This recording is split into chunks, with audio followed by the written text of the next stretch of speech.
and welcome to the latest of the late shows. This is your host, John Smith Fulano, and tonight I have the distinguished honor of introducing our three-time first place grade level winner of the Science Fair project. Please allow me to introduce Ian, sixth grader from Southern California. Let's give it up for him, ladies and gentlemen. Yes, sir. All right, welcome. How you Ian. doing, Fulano? Oh, great to be here with you, sir. I'm happy to have you. Well, you know, today's audience seems a little quiet. That's funny. They're usually quite the wild animals, so I really don't know what happened today. But in any case, can you tell us a little bit about what you think about science projects in general, if you could share with me? Well, I believe that if your school promotes science fair, you should go for it. But when people think about science, they think about men in lab coats and test tubes. But actually, science is found in everywhere you go. So pretend like, and mine was about Boy Scouts. So pretend like my Boy Scout uniform is my lab coat. So Ian, tell me, why scouting? Well, in scouting, they teach you how to tie knots. I decided to compare 3 knots to see which held best under strain. I chose 2 knots I found in the Boy Scout handbook.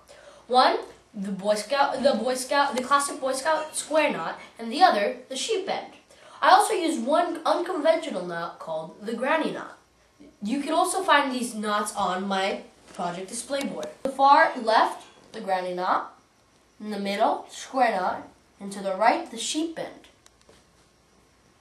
Tell me about the science problem you decided to tackle. Up here in the upper left-hand corner of my display board is my science problem I wanted to explore. Here it is. Which knot is most effective under strain? 1. The classic Boy Scout knot known as the square knot. 2. The sheep bend, also known as the weaver's knot. Or 3. The old-fashioned granny knot. What did you do before you did your experiment? Before I created my experiment, I did some research on the 3 knots I chose. Based on my research, I felt I needed to see if the knots I was comparing might react differently depending on the rope I used. Here are some of the different types of ropes I compared. 1. The braided nylon poly and cord. 2. The household twine. 3. Diamond braided poly. 4. Cotton poly. 5. Sisal rope. And 6. Poly twine. Did you use every type of rope in your experiment?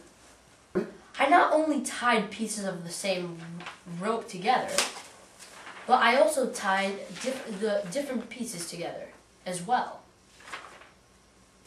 Did you do anything else before starting your project? Now, before I began my experiment of comparing knots, I made a hypothesis, which was, if I compare the granny knot, the square knot, and the sheep bend knot to tie 2 ropes together, then the square knot will hold the best under strain regardless of the thickness or type of rope. How did you actually test your hypothesis? To test my hypothesis, I used a device called a tie-down ratchet pulley. I tied one piece of rope to the bottom hook here, and another piece of rope through the pulley hook on top here. Then, I tied the ropes together using different combinations of rope. How many times did you actually tie the ropes together? Each combination I tested about 4 times. Right now, I tied a piece of cotton poly and a piece of diamond braided poly together with a granny knot. Next, I tied the other end of the rope in the pulley to a weight with a 2.5 hitch. I'm using this weight so I don't hurt my hands. When I pull back into the rope, before I pull back, I have to measure my starting point. I'm starting at 50 centimeters. When I pull back, if the knot comes apart, I measure how far back I needed to go before the knot came apart. What makes for a successful knot trial?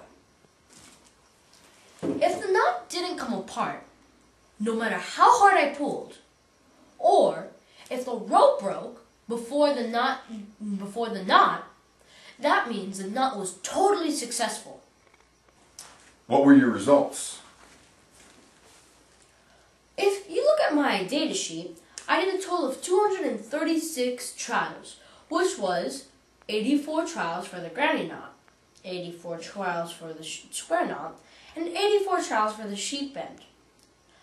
I needed to do 84 trials of each knot in order to combine every rope being tied together 4 times each.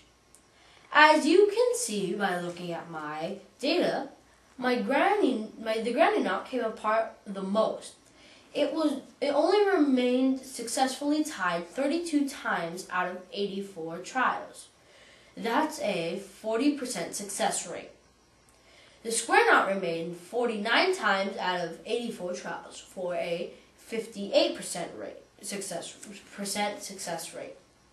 The sheep bend remained successfully tied 84 times out of 84 times for a 100% success rate. So, what do you think about that sheep bend? The sheep bend was awesome. It never came apart, no matter how hard I pulled. In any case, the materials I used in my procedure are all summarized on my science project display board. I also kept a journal of what I did each day of my project. By the way, my hypothesis was wrong. I thought the square knot was going to be the best knot, but it turned out to be the sheep bend. Oh well, live and learn. Thanks for listening. Ian, I found your discussion about the science project very interesting. I'm so glad that you came on the the latest of the late shows. It's great to have you here tonight. And I'd like to also thank our audience this evening for being here. You were very polite. Have a wonderful evening, and we'll see you next year when we have the next science fair project, right? Yes, you will. Thank you, Fulano. Yeah.